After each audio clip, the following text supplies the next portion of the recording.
Yes, people, welcome back to the Ratcave. It's Ratzi here, and I am joined by Mr. Jimi Needles, my main man. Had to bring Jimmy in. Basically, we came up with this clever little idea. We might have had a drink. Possibly. Easily. When we came up with this idea for the video. But as Technics this year released the new 1200 Mark 7 turntable, the same thing tends to happen whenever a new turntable comes out, right? Right. We always compare it to the other leaders. Right. So we compare it to the new Pioneers, Pioneer, the Reloops, and they're all solid turntables. Yeah. Audio Technica as well. Absolutely. Got a few turntables out there. All those kind of but it always boils down to, but what does it feel like compared to a 1210? To the OG Mark official II. gangster. So that's right. Yeah, so here we go. We've managed to source a 1210 Mark II, which actually, Jimmy, you've just figured out, how old is this bad boy? Well, these models were designed in 1978, and they weren't changed until the mid-noughties. With the introduction of the Mark III, so this is like pretty gangster. I'm not really sure what year this is, but yeah, safe to say it's over 15 years old. This one in particular, I just actually want to say a little shout out to Jim. Jim in our finance department. You guys might have spoken to him before. He's a very, very nice fella. He's very kindly bought in this from home. This relic. Yeah, he's very lucky to have it. Actually, to be fair, he's got a pair of them. This one, he says, is the better off of the two. but yeah, so big up to Jim. Thank you very much, mate, for letting us use this for the comparison. But yeah, I mean, makes complete sense. Let's compare, Jimmy, the Mark 7 to the Mark II, yeah? Let's get started. Right, cool. So let's start in the top corner up here with the start-stop buttons. Yep, okay. And then make our way anti-clockwise. Yeah, sure. Comparing the both of them. So at first glance, they're unmistakable. They're Technics turntables. But they are Technics turntables, but I mean, having said that, mate, it could be argued that a lot of the turntables that are coming out from other manufacturers are trying to look a little bit like the Technics turntable. They're definitely sneaking up there, aren't they? With the exception, I would say, of the Denon VL12, which looks more like a spaceship than it does a Technics turntable. But I mean, I've got a pair of PLX 1000s, the Pioneers, all modelled on old school, of course, absolutely, and familiar layout. Yeah. Start-stop button is always in the same place. Yeah. Usually your speed adjustments are as well, but obviously we're comparing these two models now, and having played around with them, the feel of the buttons is exactly the same. Mm-hmm. It's like, when you go on a pair of CDJs and you've just got that feel. They feel exactly the same. I've got no gripes. They don't feel like cheaper or anything like that. So I think that already it's starting to tick some boxes here, because like the reason we're actually comparing these two models to begin with is because a lot of these parts for these Technics are not available anymore, and a lot of people are going to want to update. Yeah, well, or actually, mate, more than likely is like the old. You wouldn't believe how many times I hear this, like talking to customers and stuff here at DJKit. Sort of DJs who used to have a pair of these back in the day. They sold them because they had the kids. They moved the house. They didn't have anywhere to put them. They sold them. They're absolutely kicking themselves now. Wish that they'd have hung on to them. But they're asking about new turntables, and in particular now the new Technics Mark 7, which absolutely. is out. So that's the whole point of this. So yeah, so you're saying about the start and stop button. Feels good. Feels like it won't go wrong. It's like it feels solid. So that's already a win. That's the kind of Technics, yeah. Absolutely. And again, built like a tank. We've got the strobe indicator here. A lot of DJs won't really know what this actually does.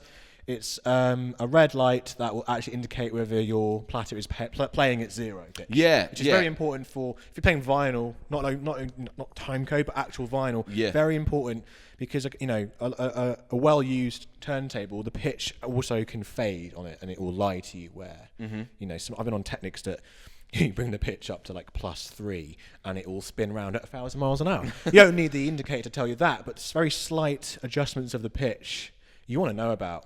These are audiophile turntables at the end of the day. They were audiophile turntables before the DJ community hijacked them on the hip hop and the disco scenes. Yep. So with that in mind, like these are high-end products, and this was a way in the 70s to know that your record was playing at 0. There was no Yeah. digital displays or anything. Yeah, so actually Jimmy only just told me this, like, I quite stupidly. I just thought the Technics looked really nice with these circles around the outside. I didn't realise that they actually are, that they're there for a reason. So, Jimmy, do you just want to explain how it works for people that don't know? So, if we put the record on, loaded the record on, and we press start, as you can see here, the big dots, looking at the big ones here, are moving. Now, I put the record at +4 pitch here, so we know that because the big dots are not moving, that the record is not at absolute 0. If we bring the pitch back down to 0 and push the reset button as well, just to make sure. Yeah, so that's bang as on long 0. as the large circles are stationary and they're not moving, you know that it's a 0 pitch. Yeah. And look what happens if I stroke the platter. There's imperfections in the speed. The dots will move as well. Yeah. If you look what happens when I slow it down, the dots will start to move. And that, my friends, is as simple as that. Because that's how you know. But then down underneath the on-off button here, it actually tells you. So it's got the 4 dots because there's 4 dots along this platter. That's right. So at the bottom, if the bottom dot is stationary, it doesn't look like it's moving. That's right. And that means that it's at 3.3%. That's right. And 3.3 minus 3.3, sorry, is the bottom, and then 3.3 the very plus, small one, yeah. And then the very small one at the top is 6.4. That's right. So yeah, I mean, diehard Technics fans that are obviously watching this video are probably thinking I'm a right Burke for not knowing that. But there might be some people who learned something today. So yeah, sure. And I think that this is based on exactly the same design as the Mark II. So again, it's a win. It's a very quick way for you to realise that your turntable is, as it should be from box fresh, is playing at 0. Yeah, so, yeah. But you might get 15 years out of these. People have had 40 years out of the Mark II, so we can expect the same maybe from the Mark 7s. Well, you would hope so. Yeah. So I think that's a very familiar part of the turntable. Probably the only thing not to change here on the Mark 7 versus the Mark II is this corner here. So DJs that are playing vinyl and time code, like, it's all exactly where you expect it to be. Yeah, obviously the on-off button, and it's got the red LED, same as the Mark II. These are black, these are silver. The other thing to mention about the on-off switch, funnily enough, is there's like an idiot-proof part of it now, so it's very hard to actually switch off the deck. On here, you can do it on top, but here you really have to kind of get in the groove. Not so good for the wind downs out there. Right, A lot of DMC guys will have, they like the accessibility of having a quick on-off button, but here it's a little bit more protected, so there's no accidental wind down. So yeah, but so when you're playing that first dance record and your hand accidentally moves the on-off button, wedding ruined. Wedding ruined. You ain't getting paid, son. So hasn't happened to me. That never happened. One time. Lugging the heavy Technics all the way up the 10 flights of stairs to the wedding. It never happened, guys. So this corner, I'm a big fan of this. It's very familiar. To conclude, I'm really happy about the quality. 3345, 3345. Yep. So as you can see, if we go back to the 45 and the 33 function, there's no 78 function. But come on, guys, who's been out there and been like, damn, I can't play that 1938 swing album that I really, really wanted to drop at that pie, mate? No, so you're fine. It's gonna. You would be surprised, I think, mate. To be honest, but no 78 option on here. There are other turntables out there, I think, where arguably if you press 33 and 45 at the same time, you do get turns that into 78. But that's right. Not on this Mark 7. So yeah, basically this corner here, pretty much bang on to the Mark II. Absolutely. We'll move along to the target light now. Yep. Not much to say here apart from the. I will be honest. I was a bit disappointed with the build quality on the Mark 7. It doesn't feel as nice as the Mark II. Doesn't move at all actually on the Mark II. That being said, this was absolutely a nightmare to service. If the light went on this, and you're in a dark club, it was a godsend. If it went, you'd have to take the top off, the wires, everything to get it in there. This feels a little bit more like it's serviceable, but again, I'd have to check with the manufacturer about that. Yeah. But yeah, it pops down, so if you're packing it away and like that one does. But I do agree actually. So this has got the button to pop it up with, whereas this is just you press down on the actual thing. But that does feel stronger. Yeah, it does. Even push. I mean, but then it might just be because this is a really old turntable now. This is brand new Mark 7 fresh out of the box. But yeah, it does feel a little bit more sturdy, I would say. It's good to know these things because now that we're starting to notice differences in 40 years of innovation here. So as we go around, I'm sure that Technics are probably finding cheaper ways to do the same thing. But I think on this occasion, like that's something that wouldn't worry me, but would also be like, well, I wish it was the metal way. But then again, like I said, it might be easier to service. This certainly feels like it's not going to die on me. So that's that's good as well. So let's move around to the pitch.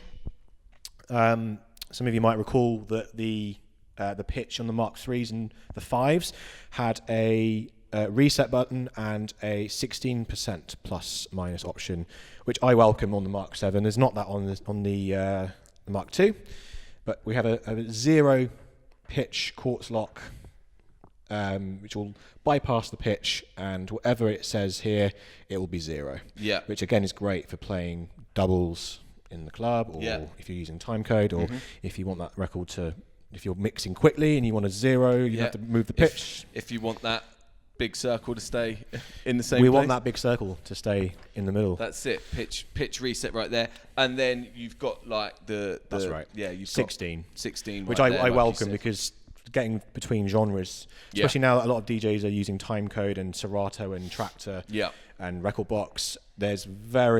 There's a lot more avenue for creative mixing using 16 pitch as opposed to 8. Absolutely. And you can go from genre to genre, speed to speed. I think I do think that that's more of a modern thing. Like you said, it's not on the Mark II, but it was on the Mark IV. The Mark III and the Mark V, and the Mark V as well. So the Mark IV, just quickly as a little sidetrack, you said that the Mark IV was only released in Japan. That's right, yeah, and it had that 78 function.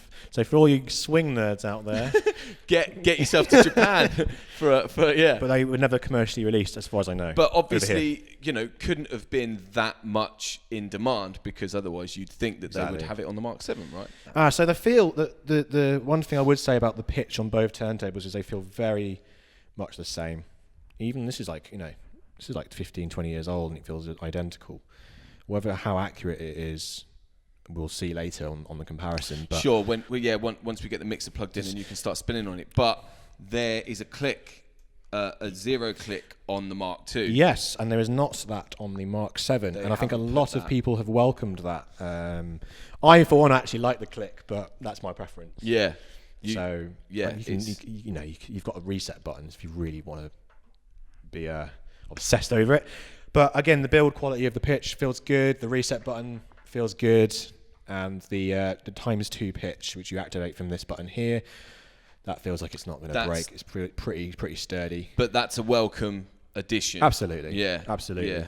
So if we move on to the tone arm, it's considered to be an absolute engineering masterpiece on the Mark II. Yeah. As you can see, like side by side. I'm not massively qualified to kind of talk about the innards and what they're made of. The proper tech specs and stuff. But they have virtually the same. They have exactly the same weight. They have exactly the same height. So if you're adjusting needles for battling or for listening or for cues and playback, you can get your style. You can get the height to whatever the needle spec is perfect, and it is exactly the same settings on both. I would like to see how good this compares though, because when I have my Mark IIs at home, I'm doing a lot of heavy scratching and there's not much skipping. So I'd like to see, hopefully that will be replicated on newer Mark 7. You would think that they would, that being the masterpiece that you said it is, you would think that Technics wouldn't have changed it really much in the Mark 7. If anything, changed it for the better for any reason. That's right. 40 years is a long time. So as we've seen changes to, for instance, the target light and the buttons, I expect there to be changes with the materials, but I expect it to be functionally the same. And I think it will. By looking at it, it looks pretty similar. We'll have to give it a road test. For sure. But it's got the same size weight on it and everything. So they've actually just changed the way the weight looks, but functionality wise, it's exactly the same amount of weight. Yeah, and the anti-skate is the same. That's right. Was it go up to 3? Yeah. And then down here that goes up to 6 mil as well on the bottom, the height down here. That's right. Yeah. Yeah. So identical here at first look, but might be different to the when you're playing on them. Yeah. Okay. Cool. So lastly, I want to talk about the rear of the unit. As you can see on the new school Mark 7s, there's no hinge, and that's because the lids don't actually come with hinges. Hooray! I think they finally listened to the That's prayers. it. So that's always the thing that breaks as well. So it always was the thing that broke on the Mark IIs. I mean, obviously you would rather that a plastic lid broke than your expensive turntable. But yeah, so the lids on the Mark 7s can be removed just like, yeah. So with your lid, it comes off on the Mark 7, welcome edition, but also on the back, you can disconnect everything. That includes the power, the ground, and the phono RCA cables. And the power is simple kettle lead. Yeah, simple kettle lead. So, you know, again, back in the day with the Mark IIs, it was a bit of a pain to get into the power source and everything. You know, you'd have to take this whole thing apart. Yeah, if your fuse was gone or something, well, I suppose with your fuse you could just change your fuse. But if you had any problems with the actual cable, it was a bit of a pain, and the grounding cable as well was. I mean, the amount of times I've been at clubs and the ground cable has been ripped off by someone who knows nothing about what they're doing. Yeah. And you're like, no. So this is completely. You know, used to be a bell wire for that. If it comes off, you're not in trouble now. Yeah, yeah. So those additions to the Mark 7 definitely welcome because I mean my Mark IIs they've been serviced many times, and a lot of that I wouldn't have needed them serviced if they had detachable cables. Yeah. There's no use of phonos that go. But yeah. Having said the heavy use after all that time, they still stood the test of time. So this is what we're here to do, is to completely compare these two models. So yeah. So I mean, yeah, and then obviously as well, you've got this little dimple here for the. If you're a good DJ, you take your needle off and you plonk it in there, put the cartridge in there, and if you've got spares. But yeah, the Mark II doesn't have that. And then obviously this bigger dimple here for the old 45. Or if you use the dices, anyone still use those? Oh god, they're good fun. I don't know why they're not being made anymore. Oh dear. Yeah, that's a completely different story. So yeah, I mean, you know, general comparison, mate. Obviously, Technics have gone down the old like if it's broke, don't fix it kind of route. You know, a couple of additives. Like the ×2 there, the 16. Yep. The pitch reset, and a little bit of a difference in that light there. I feel that might have been like a kind of like a last minute thing they just forgot to implement, because I think everything else feels so good and of a really good build standard, and you just got this monstrosity right here. But monstrosity is a bit far for a poor little defenseless light, but yeah, no, I do agree. It does feel, yeah. I mean, you can't even move that. No, that we should flip the turntables on their side, have a look at underneath, because the feet need to be compared. Because you know, obviously on the Mark II there were. Another one of the things was adjustable height on the feet, and also they absorbed a lot of bass. We should see what's going underneath this one as well. Okay, cool. Let's do that now. So as you can see, like the two, this is the 1978 version of the Technics Mark II, and this is the new 2019 Mark 7 one Indeed. here. So yeah, a little bit of a difference actually on the actual bottom that stands on the table. I mean, that's just, it's like felt. That's like felt, and then this is like kind of, well, you've got insulation, like, maybe. Yeah, rubber in the middle, and then a bit more of a. I mean, is that does look a bit more hollow to me actually. We'll have to see later on and how it fares with severe bass. Yeah, for sure, for sure. So last of all, the weight. Now, there's actually quite a considerable difference between the two models. Yes. I thought the newer one would be heavier and more, you know, more solid, but actually the older one is. Right, so this is where people are sort of really noticing the difference between these two turntables, or not necessarily like these two turntables, but even the Mark 7 compared to like some of the other turntables out in the market at the moment. So the Mark 7 weighs 9.6 kilograms. Right. And the Mark II weighs 12. Wow. Okay. So that is quite a big difference. My question immediately is, if I'm going to do some cueing or some heavy scratching, is that going to rock the unit? Right. We'll have to wait and see. Right. I mean, you know, there is the argument as well about if you've got this in a very bass heavy sort of, you know, festival festival, say, you know, is that going to be, is it going to be as sturdy as heavier turntables or whatever? I mean, you know, only a test will tell, I suppose. Well, let's get to it. Yeah. All right, cool. Right then, Jimmy. So we've got the Mark II and the Mark 7 set up here with the S9. The best thing to do, like I always want you to do in all of these videos, have a little scratch. We have moved the Mark 7 onto the left-hand side. It was on the right-hand side before because that's your preferred side to scratch. Right. So obviously you're used to the Mark II. You've played on that a million times, so you already know what, you know, like you know that well enough to compare it with the Mark 7. Yep. So we'll run the track off of the Mark II and you can scratch off of the Mark 7. Sure, but before we start, we have to do something called the platter test. Oh, go ahead, yeah. Now, a lot of DJs will do this when they get into a club, especially if they're turntables that are not Technics, but we need to do the platter test, which is this.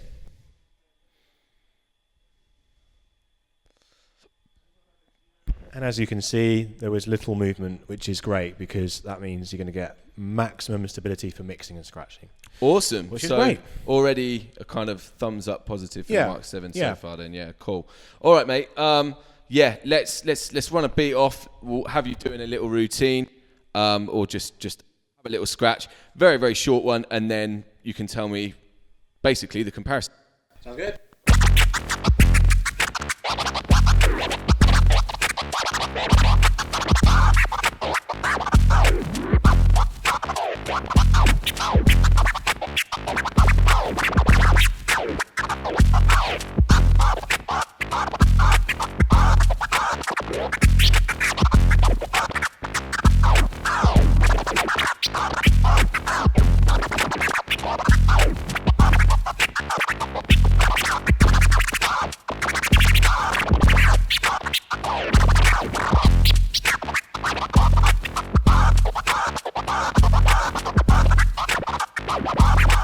Okay then, man. Right. First of all. Right, it's good.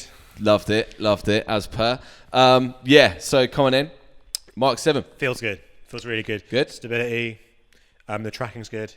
The needles we're using are not even scratch needles. Yeah, okay. So I should say here, actually, the needles that we're using are the Autophon, the Concord Autophon mixes. They are the Mark II, the Autophon Mark II range. You can use them for scratching, as Jimmy has just sort of shown there, but they do actually have a range called the Scratch, which is obviously, I don't know, they're like better for scratching. Stronger. But yeah, all weighed out properly, so you know, no problems there. It didn't skip at all or anything, so yeah, all good. Happy days. So what I'm going to do now is going to have a mix and just see how responsive they are, and I'll know instantly, like if they are the same, if not all better. Like, I mean, I'm after the same, really. That's what I'm after. Yeah. You know, being so used to the Mark II and everybody else, you know, who, like I said before, probably had a Mark II in the past, who's maybe looking for the Mark 7. You know, yeah, you do want them identical, really, because any change might be not a welcome change. Sure. So, all right, mate. Yeah, just blend a couple of tunes together then, and then I'll come back. Sounds good.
Go ahead then, man.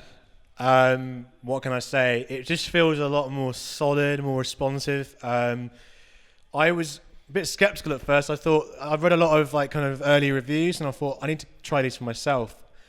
They feel more like although they were based on the Technics Mark II, they feel more like a kind of PLX 1000. Like they're just a bit more responsive. They don't skip as much. They don't lie to me when I'm mixing or scratching. And the pitch was identical. Like it was incredible. So you're telling me actually, so this Mark 7 you think is more responsive than the Mark II? Yeah, I do. Wow. I'm surprised. Okay. Yeah. Okay. I'm surprised as well. I didn't think you were gonna say that. I'd quite happily choose a pair of these. I think over a pair of Mark IIs. I mean, mine are old, very old. Yeah. And I have small gripes with them that I can't really explain. Like there's just things that just don't feel as good as they do on this. So, and I've played on today. We've used both vinyl and timecode. So I'm convinced. Yeah, just to say that mix, Jimmy was using Serato in that mix. Obviously, but it's the same. But Jimmy uses Serato. That's your go. That's right. That's what you DJ with. So, but yeah, we did have a little spin on them using actual vinyl as well, and the pitch was pretty much. It was exactly where I expected it to be. You obviously have a digital display on Serato that tells you what the pitch is, and it was identical. There was no flutter either, so it stayed pretty much solid. But I mean, what we have to remember as well is, this is years and years old. Sure. And this is fresh out the box. So you would hope that when you get a turntable fresh out the box, the fader, the pitch, will be bang on. It will maybe sort of start sliding in and out as it gets a bit older, the more you use it, kind of thing. But people are, like we said earlier, Technics is supposed to be safe as a tank, right? Built like a tank, and you should be able to put a tune in time with another tune, go off for a cup of tea, come back, and it should still be in time, kind of thing. And I mean, that like towards the end of that mix, what I wanted to do is actually wanted to slow the record I was mixing into by a few BPM, so I actually slowed them both down at the same time using the pitch faders. Yeah. And they both responded in exactly the same way. So I mean, it was more or less 1 BPM, but that's like 2% on the pitch. I did that with both pitch faders, and they both still stayed in time. So if you know your pitch faders, a lot of DJs have been spinning on Technics turntables for almost 40 years. Absolutely. You know roughly in your head how much you have to move it by, which is kind of sad and awkward and amazing at the same time, because just goes to show how long I've been DJing for. Right. And so obviously, we didn't have the kind of music up that loud here in the Ratcave. Sort of, there's no sub in here or anything like that. So not too much. We couldn't compare it that much to a kind of wobble that way. But I mean, you were taking it through its paces. You were doing the old chop suey, which I love it when you do that. Scratch the old. Oh yeah. Yeah. And swipes. Yeah, the old swipes, and like. This being a lot lighter than this one, that wasn't a problem. No, I thought it would be. I like the robustness of the Technics Mark II. It's a solid deck, but actually, it's pretty solid here as well. And I thought. Did you notice any difference? No, I didn't. No, none. No. Interesting stuff. But do you think that would be a problem under a more heavy bass kind of situation? If you're in that situation, you want some breeze blocks underneath, of course. Yeah, and I think that can't go wrong. Yeah, the old school methods. I think that I don't know about you guys, but earlier on we were setting up and having a play around with the vinyl and just walking. Actually, yeah. Remember you were like, "What's that noise?" It's like, and the fader was open and both the volume faders are up, and it was actually the Mark II that was picking up most of the walking. Yeah, I was very surprised. Our footsteps was bouncing the needle on the Mark II. Another thing, strangely, we had identical records from Roland, which are like 808 beats, trappy kind of beats, hip hop beats, and we had them both playing at the same time. And the output from the Mark VII was louder by not much. The VU meter was like peaking at 0. And the other one was peaking at about -4, -3. So, and that's the same needle on both decks. I was very surprised to see that. Yes. So you're picking up more bass vibrations on the Mark II. And the Mark VII gives off a louder signal. Yeah, which I don't get. And I swapped the needles to check it, and it still was louder. So it must be something to do with the tone arm.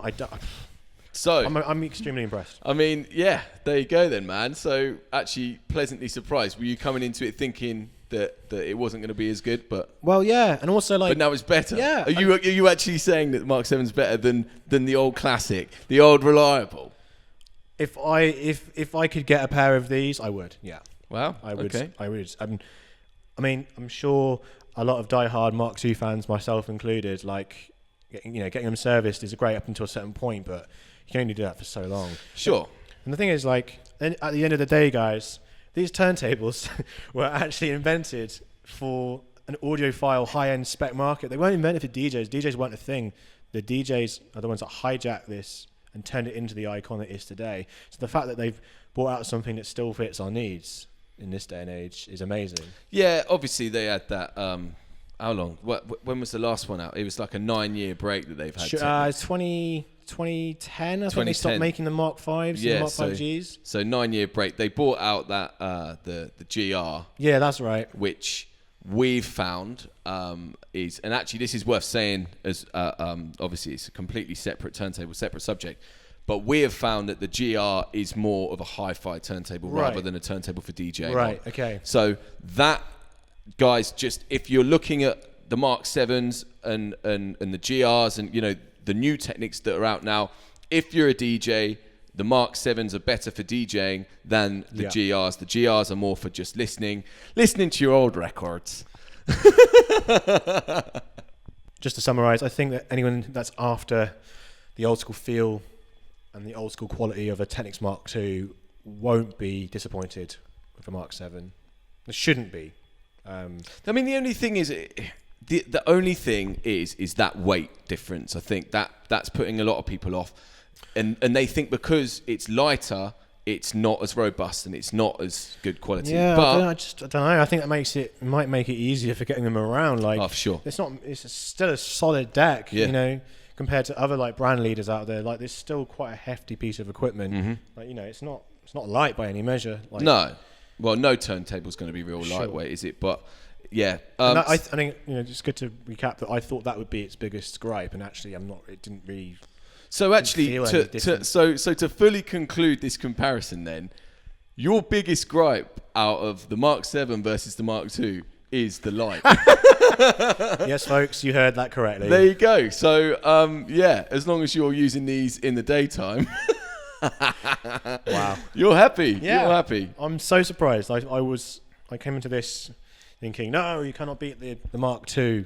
All the purists out there, come to DJKit, try them yourself, and you'll understand what I mean. Yeah, and just to say as well, I mean, this is a bit of an OCD thing for me, but we mentioned before about the hinges here.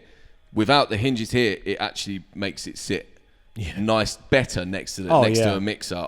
I don't like this little gap here. This if you're in the battle position, for sure. Oh yeah. But I mean, for turntablists, these should be fine. But you're after having, you don't want a flight case in between your setup. You want it all together like that, and that's what the scratch DJ community likes. So for sure, that's something that's positive. It brings it all closer together. So there you go then, guys. Big thumbs up from Jimi Needles for the new Mark 7 compared to the old reliable Mark II. The OG. You would actually say, dare I say it, that the Mark 7 is actually better. For sure. Well, all right, mate. Well, listen, thank you. As always, for coming in. Thanks for having me, man. It's great to have you as always. Guys, if this is helpful, like, share it, tag people that might be sort of interested in the comparison. I know about 1 million people I could tag in this video, to be honest, and I intend to. But yeah, thanks for watching, guys. I'll catch you next time. Peace.